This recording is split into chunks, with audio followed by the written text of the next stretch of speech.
Psychology group claims racism linked to reduced support for the Second Amendment.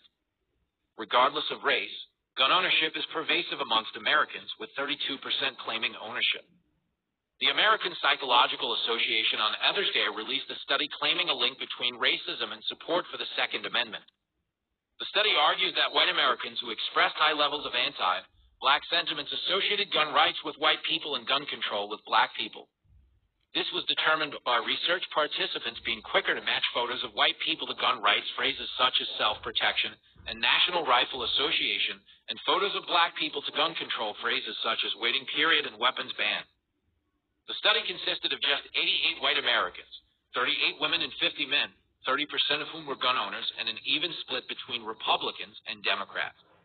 In addition to the photo matching test, 2 questions were asked to participants to gauge racial resentment. Irish, Italians, Jewish, and many other minorities overcame prejudice and worked their way up.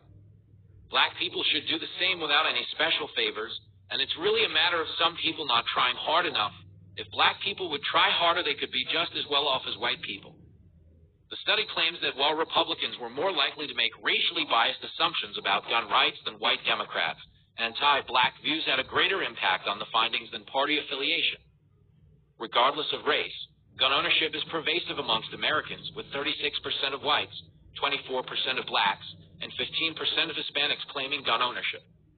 There is, however, a political divide, with 44% of Republicans claiming gun ownership compared to 20% of Democrats. The researchers emphasize that their findings don't support the use of anti-black racism as a means of advancing gun control reforms.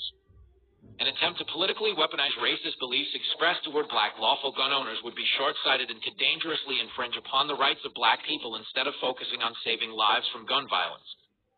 The study, When an Irresistible Prejudice Meets Immovable Politics, Black Legal Gun Ownership Undermines Racially Resentful White Americans' Gun Rights Advocacy, was published by Gerald D. Higginbotham, David O. Sears, and Lauren Goldstein from the Universities of Virginia and Los Angeles, respectively.